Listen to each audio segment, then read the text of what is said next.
busy at the end of the world. Honestly. Oh! Who are you? Who are you? How did you get into my house?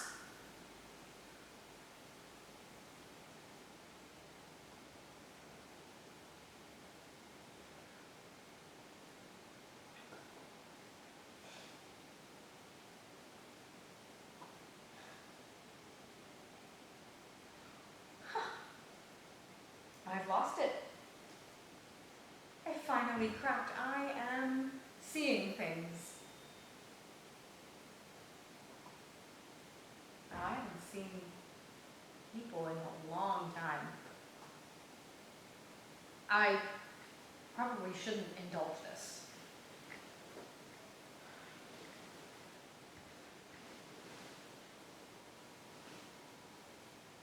But I may as well take advantage of it because you don't seem to be going away. Huh. Well, how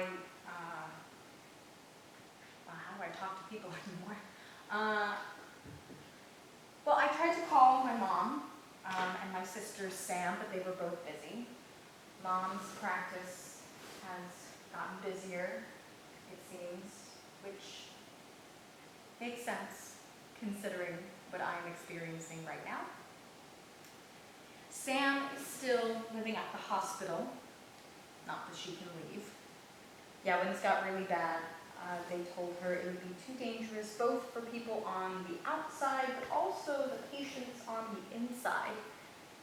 No regard for her safety, though.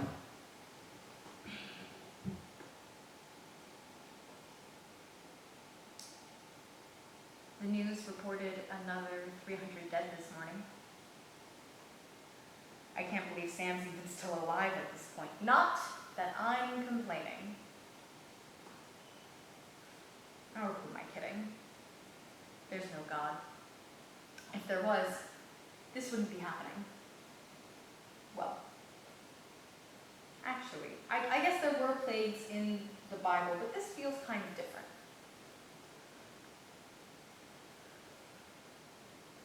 Starting to run out of things to keep my mind occupied. I have read all of my books, I've watched everything interesting that's streaming, and I cannot watch another video of someone learning to make bread. I mean, come on. We are probably all master bread makers at this point. So I took another online class yesterday, but what's the point of learning about social media marketing or botany or salsa dancing if you can't even do anything with it?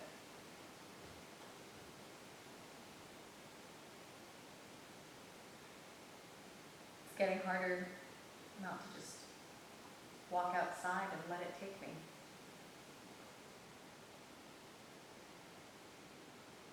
I don't know when I'll lay in the grass again. I don't know when I'll smell a barbecue again. I don't know when I'll hold my mother again. I don't know. How can all of this time have passed and you still don't know anything? No. Can't think like that. Just makes it worse. You know what, this is too much. Maybe I'll just reread a book or something. Let's see, okay. No.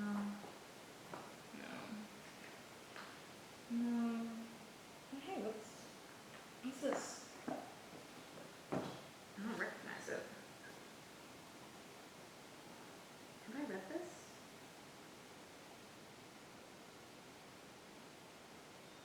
It's a book of plays, it looks like. Huh. Oh, hey, look! Oedipus. I read this in high school. That's the one where he, well, you know. I don't recognize this part, though.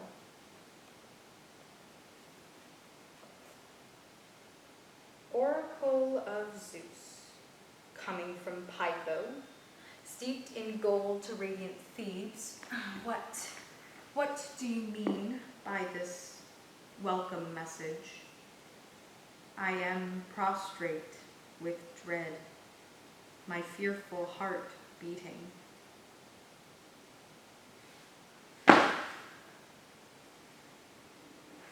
Oh, Delian Paean, in awe of you, what is the debt you will exact of me? Is it new, or come back again with the seasons coming round?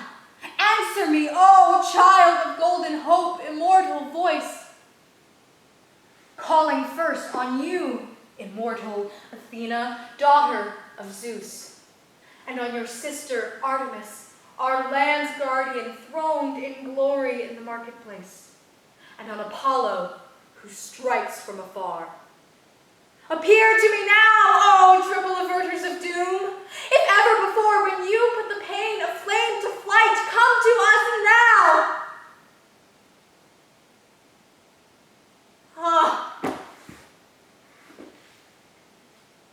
Numberless are the pains I bear. My people, sick to the core, and in my mind I find no sword to ward it off. The glorious earth puts forth no fruit.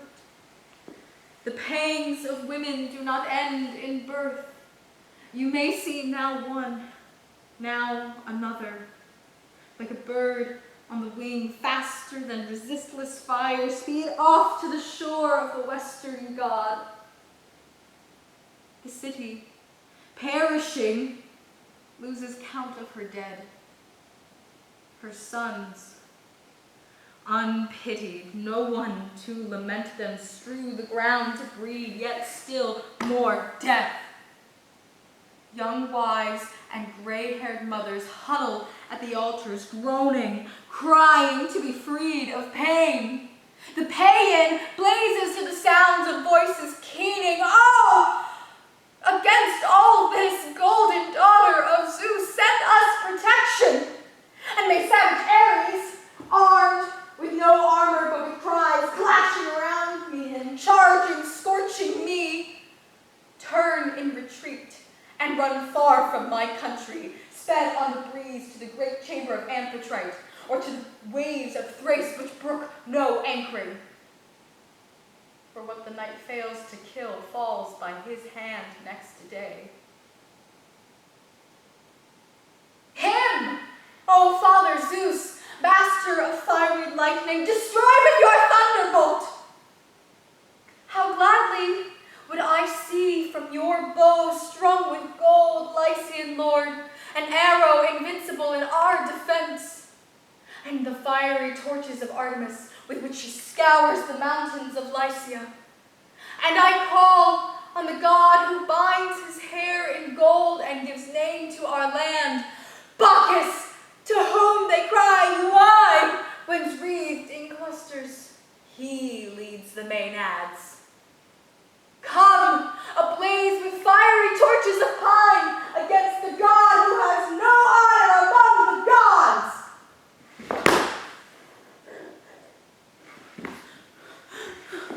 What the hell was that? Did you see that? It was like I was possessed. When I was reading those words, something came over me, like it was just me reading from a book, and then the next, the words were mine, begging to the gods, and no one was answering.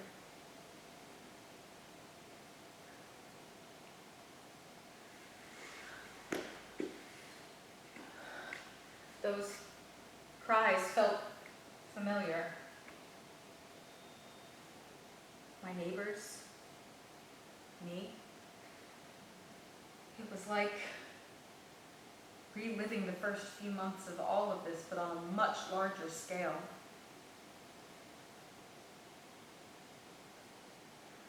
I had forgotten why Oedipus exiles himself at the end of the play, but now I remember because his actions caused an entire plague. Okay. Fine.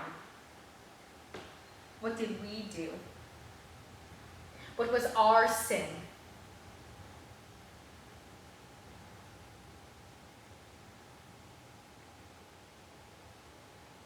Is there just some guy out there who hasn't been brought to justice, who killed someone? Because if that's it, then we can just go and find him, bring him to justice, and this will all be over, huh?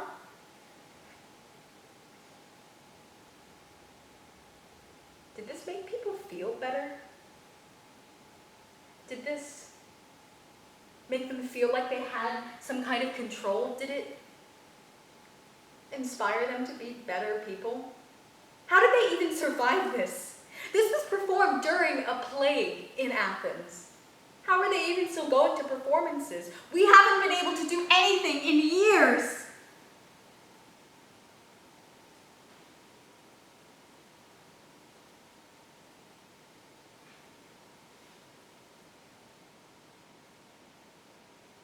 Wouldn't this make them feel like they did something wrong? It makes me feel out of control. You fix one thing, and then another, and another, and another, and you hope any of it works. How many things did they try before something clicked, or before they realized nothing was working?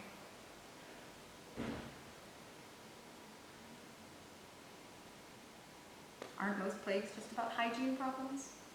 Did they fix their hygiene? Because that's what we've done, and nothing has worked. What do we do? I wonder.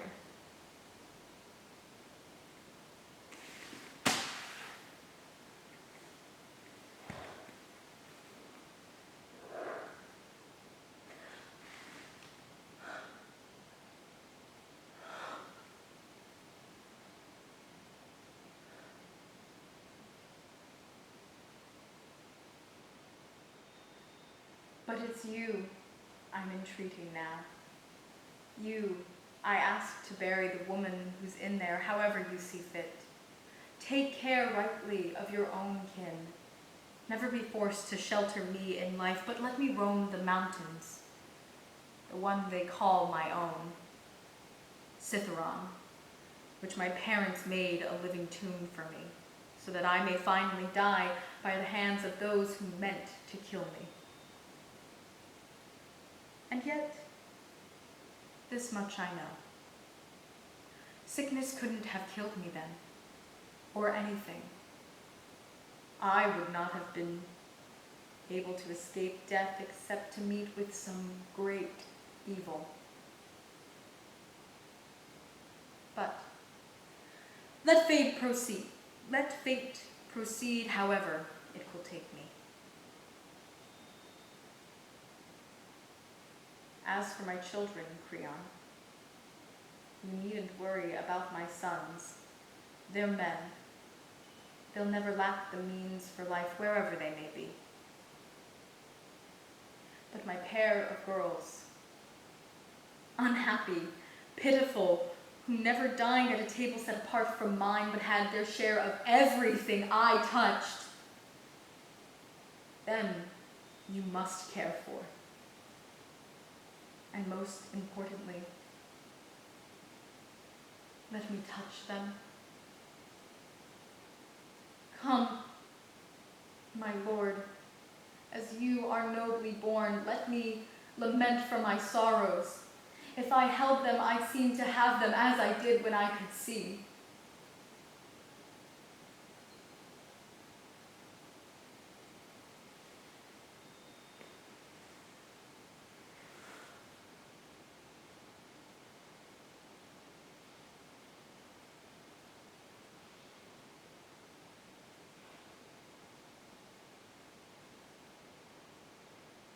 May you prosper, then, and have better luck in return to find a better God than mine to guard you.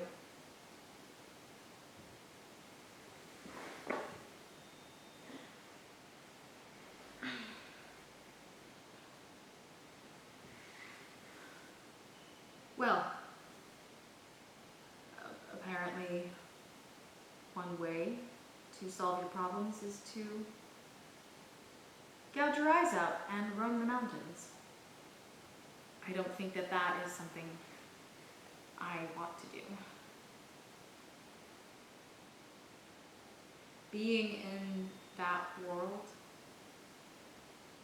begging to the gods and constantly flattering them and just getting nothing, it's devastating.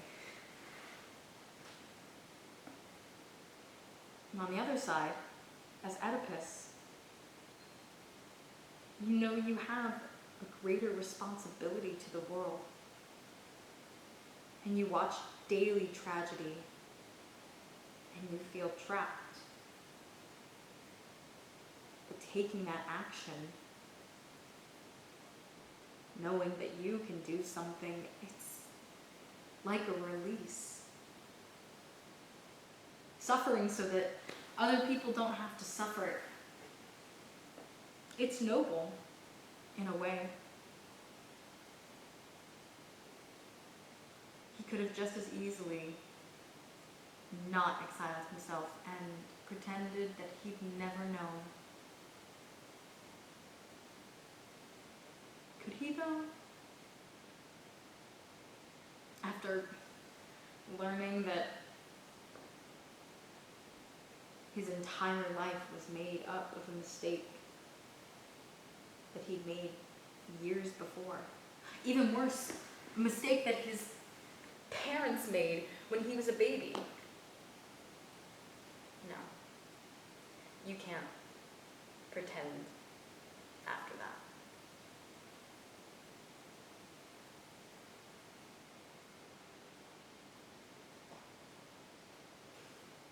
It's such a nice day outside. I could just... No. No. I am not Oedipus. I do not have to sacrifice myself. Oh, hey. Sam. Hey. Yeah, I'm good. I've had a really weird day so far. I found this book and... What?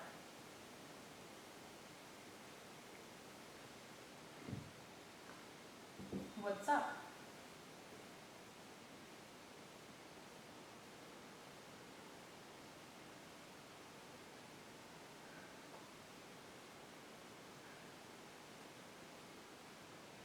A cough? You have a cough? Well, how bad is it?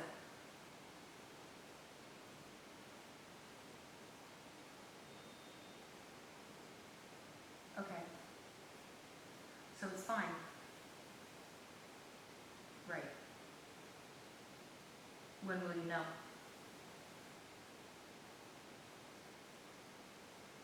Okay. Okay, this is fine. Nope. We're not going to think about it anymore. It's fine. You work in a hospital. You're bound to come down with something. Doesn't mean that. Remember your first shift? When you got bronchitis, remember? Oh my God, you were sick for like 3 weeks, but you were fine. You were fine. No. Anyway, no. I don't want to talk about it. No. Look, I get that it's your life over there, but it's my life here, and I can't think like that. Well, at least you get to see people, Sam. You have a support system. You can touch people. You're not stuck in this empty apartment. It wouldn't be so bad around here if I at least had you. I miss you. I want you to come home. Don't you know that I think about you every single day and I don't call for your sake? I have imagined the worst happening to you for so long. And with you still there after all this time, I can't afford to think like that anymore. I need you to be okay. I just want you to come home. I know you can't come home. I know it's dangerous. I know it's your job, but it's your life. You're just okay dying for this? What's the point? We don't even know anything. You can't treat anyone. And the longer you're there, I don't want to talk about this. I can't. Can we talk about literally anything else? Mom's fine. Her practice is growing, actually. Yep. Oh. That. Yeah, I just found a book I hadn't read yet. It just looks like a book of plays. Yeah, I think I'm just going a bit stir crazy.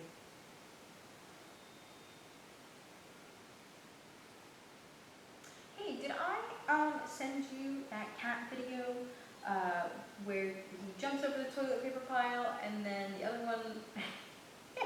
Yeah. Sam, I told you. Fine. When you know more. Why borrow trouble? Okay. I love you. Be safe. Bye.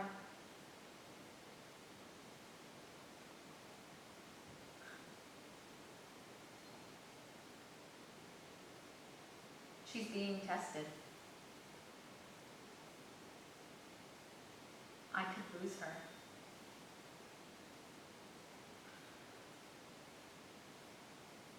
I haven't lost anyone in a really long time.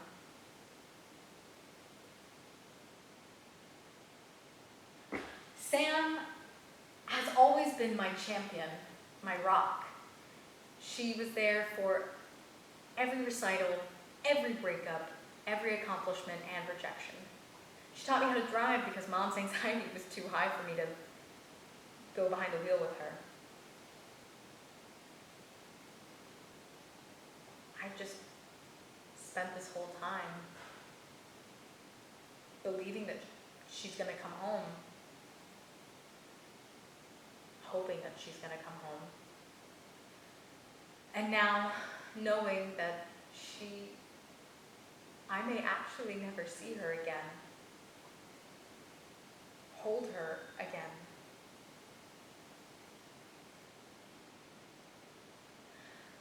I already thought I was at my worst. Turns out the universe had other plans.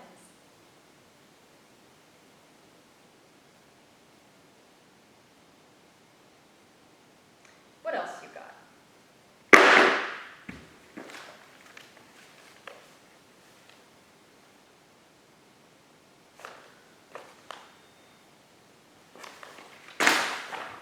Blow winds and crack your cheeks.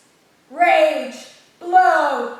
You cataracts and hurricanes spout till you have drenched our steeples, drowned your cocks. You, sulphurous and thought-executing fires, vaunt couriers of oak, cleaving thunderbolts, singe my white head. And thou, all shaking thunder, smite flat the thick rotundity of the world, crack nature's molds, all Germans spill at once, that make ingrateful man. Rumble thy belly full, spit, fire, spout, rain. Nor rain, wind, thunder, fire are my daughters. I tax not you, you elements with unkindness. I never gave you kingdom, called you children. You owe me no subscription. Then then let fall your horrible pleasure. Here I stand your slave, a poor, infirm, weak, and despised old man. But yet, I call you servile ministers who would with two pernicious daughters join in your high engendered battle against a head so old and white as this. Oh! Oh, 'tis foul!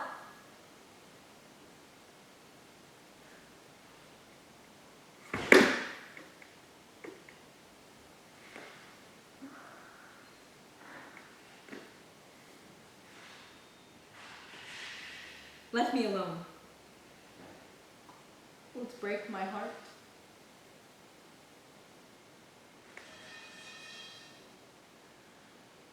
Thou think'st 'tis much that this contentious storm invade us to the skin. So 'tis to thee. But where the greater malady is fixed, the lesser is scarce felt. Thou'lt shun a bear, but if thy flight lay towards the roaring sea, thou'lt meet the bear in the mouth. When the mind's free, the body's delicate.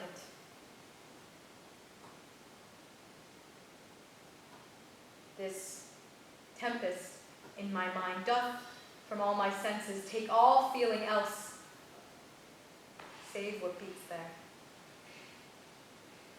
Filial ingratitude. It's not like this mouth to tear off this hand for lifting food to it. But I will punish home. No, I will weep no more.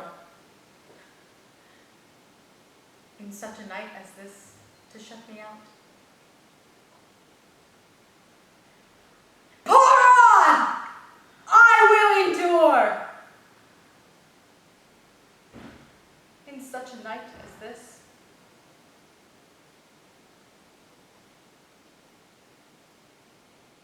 Oh, Regan, Goneril, your poor, kind father whose frank heart gave you all. Oh, that way madness lies. Let me shun that. No more of that.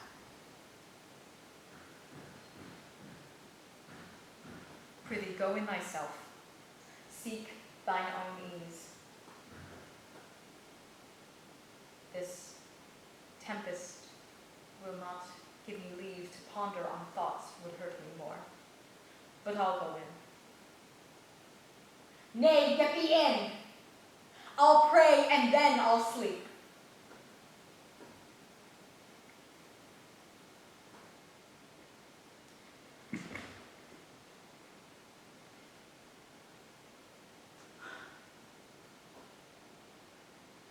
Poor naked wretches, wheresoe'er you are that bind the pelting of this pitiless storm, how will your houseless heads and unfed sides, your looped and windowed raggedness defend you from seasons such as this?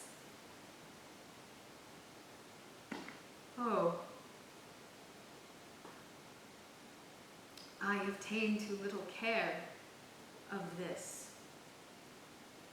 Take physic, pomp, expose thyself to feel what wretches feel, so that thou mayst shake the superflux to them and show the heavens be more just.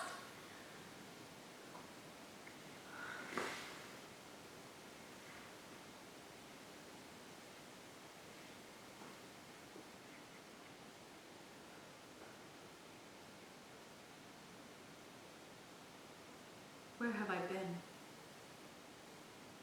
Where am I? Fair daylight? I am mightily abused. I should e'en die of pity to see another thus. I know not what to say. I would not swear these are my hands. But let me see. feel that pinprick. Would I were assured of my condition.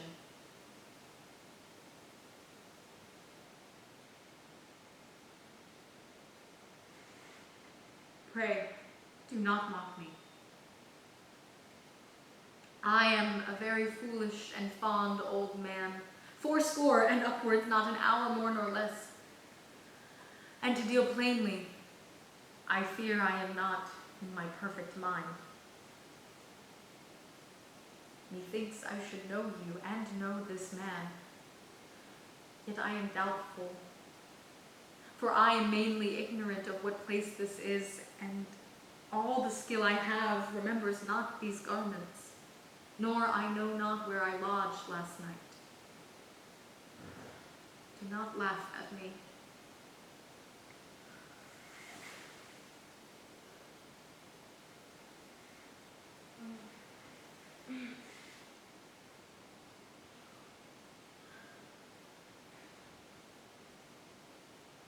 I don't remember really the last time I was angry. When the news is just a variation of the same every day, and I watch the same shows every day, and I spend most of my time just wanting to lay in bed every day. Everything starts to feel dulled, numbed. There's not a lot to be angry about after a while.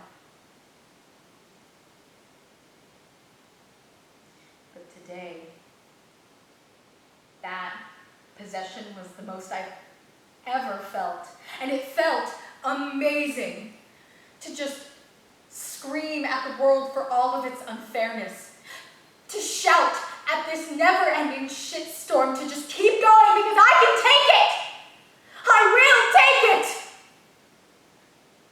Even if everything is conspiring against me. My life was great before this. I had a job that I loved and lived in a city that took my breath away with my best friend. And all of that has been taken away from me. This isn't the life I thought I was getting. It's all piled up just to be knocked down and crash over me, it seems.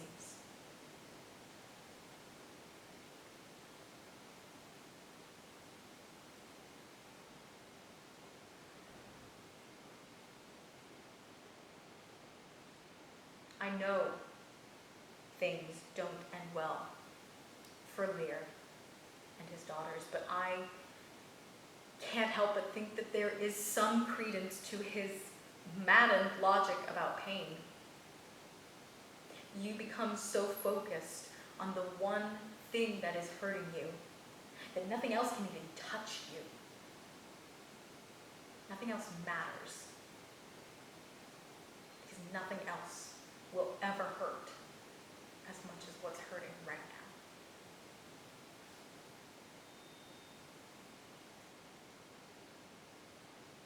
Fun fact. Shakespeare allegedly wrote King Lear during a time when the theaters were closed due to the bubonic plague.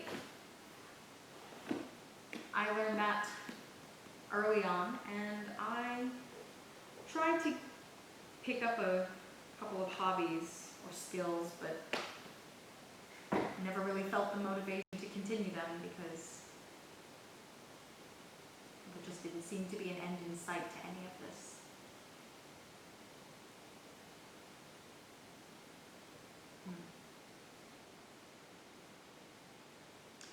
You are interesting, aren't you?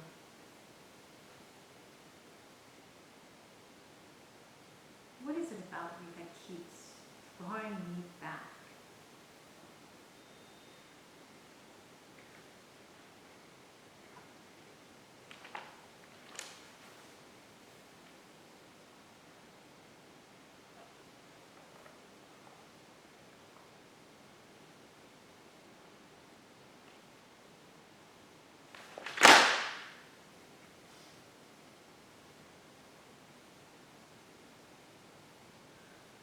Oh, don't slop and gush and be sentimental. Don't you see that unless I can be hard, hard as nails, I shall go mad? I don't care a damn about your calling me names. You think a woman in my situation can feel a few hard words? I suppose you think you're being sympathetic. You are just foolish and stupid and selfish. You see me getting a smasher right to the face that kills a whole part of my life, the best part, which can never come again. And you think you can help me over it by a little coaxing and kissing. When I want all the strength I can get to lean on something iron, something stony, I don't care how cruel it is, you go all mushy and want to slobber over me. I'm not unfriendly. I'm not angry. But for God's sake, do pull yourself together. And don't think that just because you're on velvet and always have been, women who are in hell can take it as easily as you. You say that when you are neither coaxing and kissing nor laughing, you are just wondering how much longer you can stand living in this cruel, damnable world. Well, drop the siren. I want to rest my wounded bosom on a grindstone.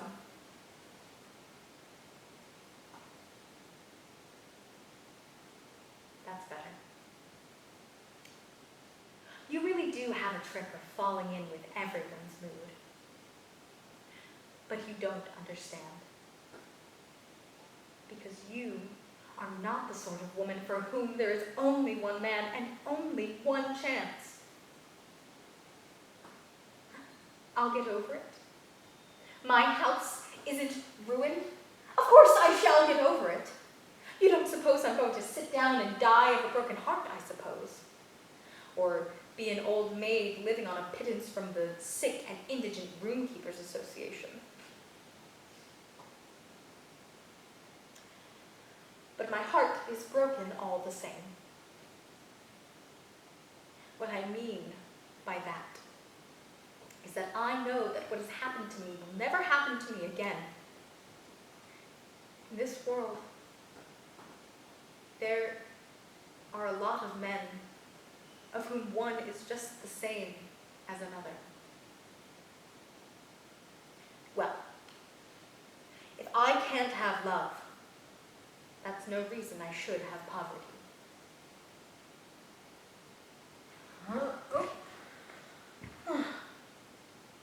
Wow, I'm getting better at controlling that, but that was different. And a little bit harsh, actually. I understand the want to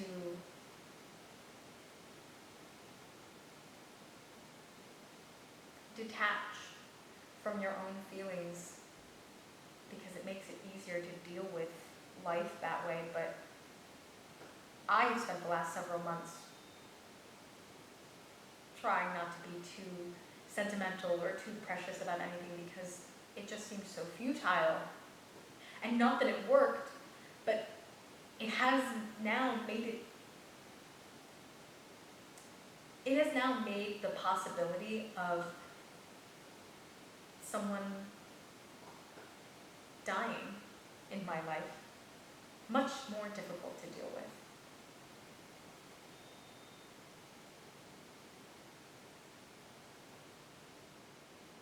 I'm starting to come around, and I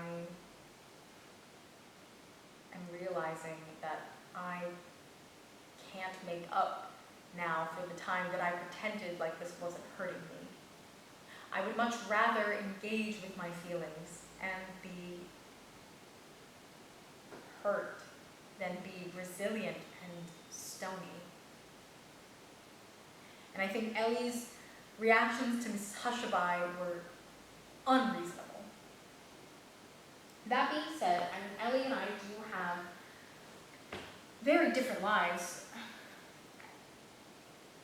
She had the possibility of a prosperous marriage and a very happy life just snatched from under her, and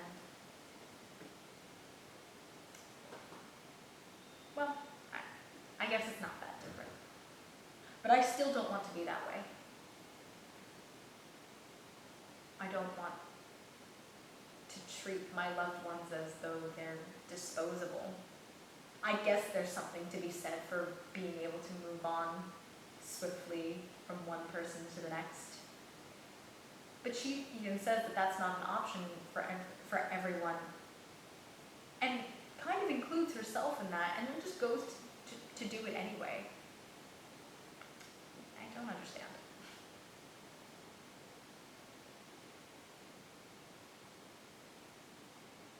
I am glad, though, that she finds love with the captain at the end, but their fascination at the end of that play with the bombings and hoping that they come back again is a little unsettling. It goes to show that when you live monotonously, anything that shakes up your day makes it better.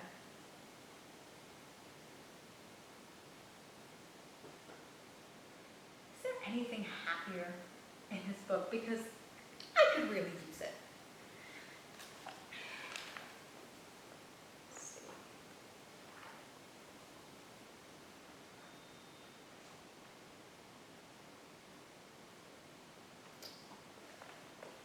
Lysistrata.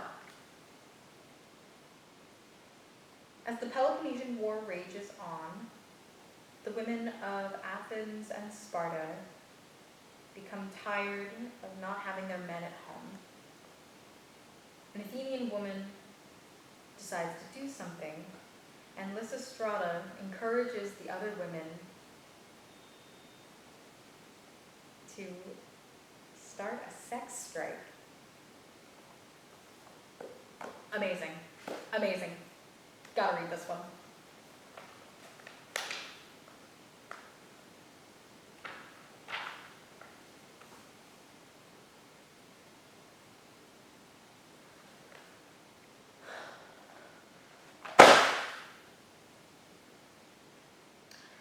All through this war so far, we sat there quietly and let you get on with it, whether we agreed or not.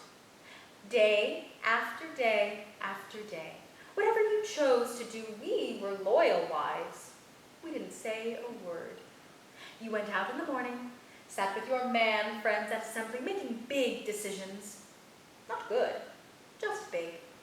And when you came home and we smiled and said, "Well, darling, any news of peace today?"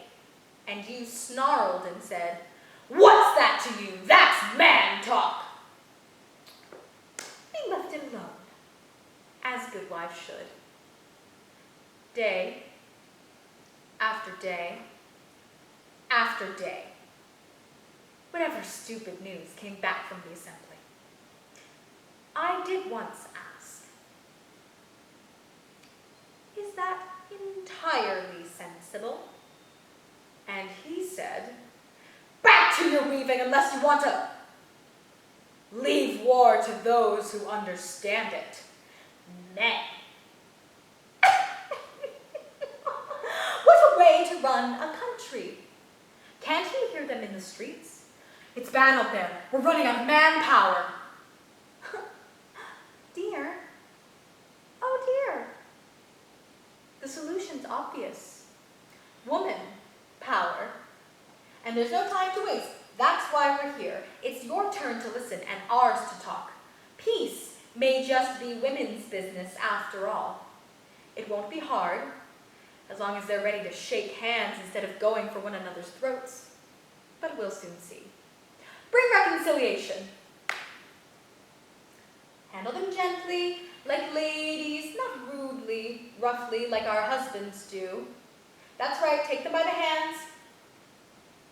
Those are their hands. Now, fetch the Athenians. That's right, over here. They want their hands held too. Now, gentlemen, stand straight and listen.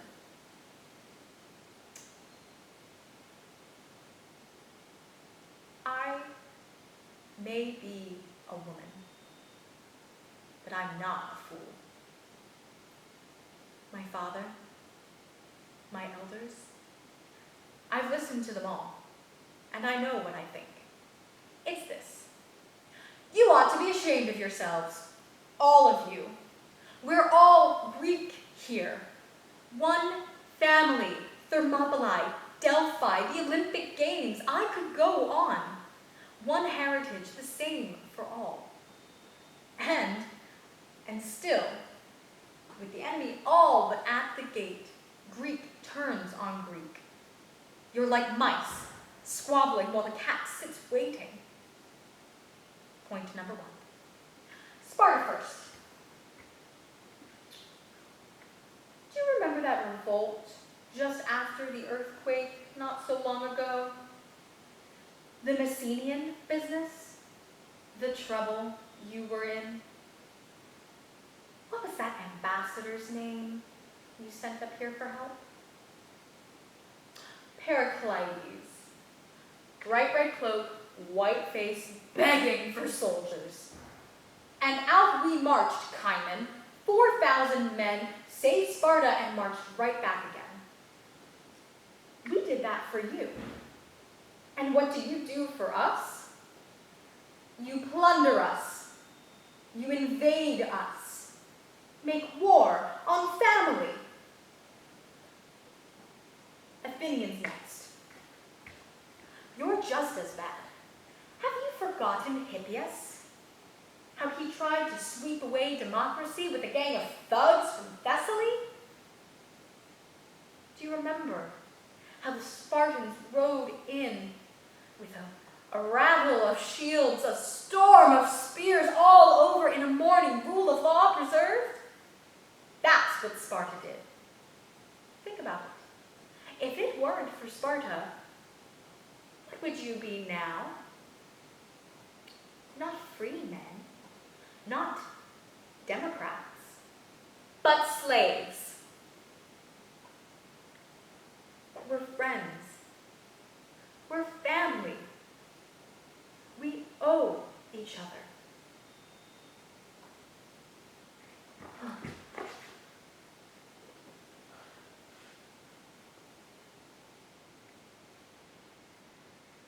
Amazing. That was a thrill. That is the most empowered that I have felt in months. God, I wish I could do that. Just rally the neighbors and tell them they're all being stupid and that if we just work together, we can fix this. But I can't do that. God, I miss being around people. I used to love this kind of stuff. Heading up a project, getting people together, heading up meetings. I loved it.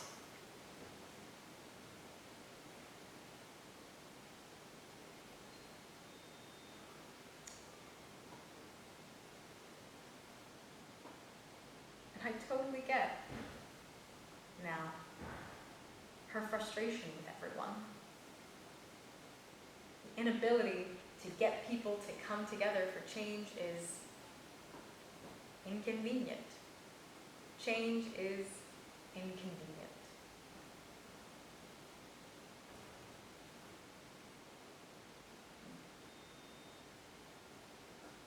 I need to find a purpose. I need to find out who's still around because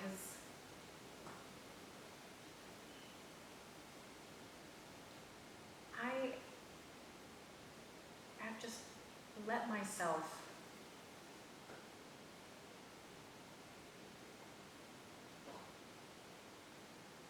get so exhausted by being terrified. And it's not like I didn't try.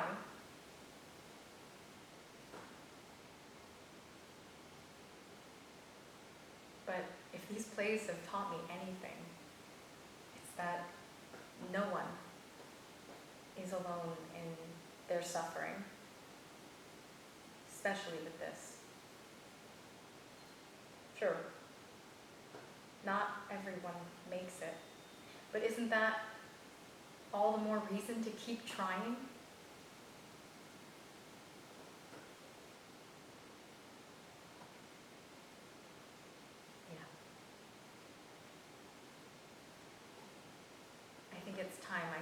reaching back out.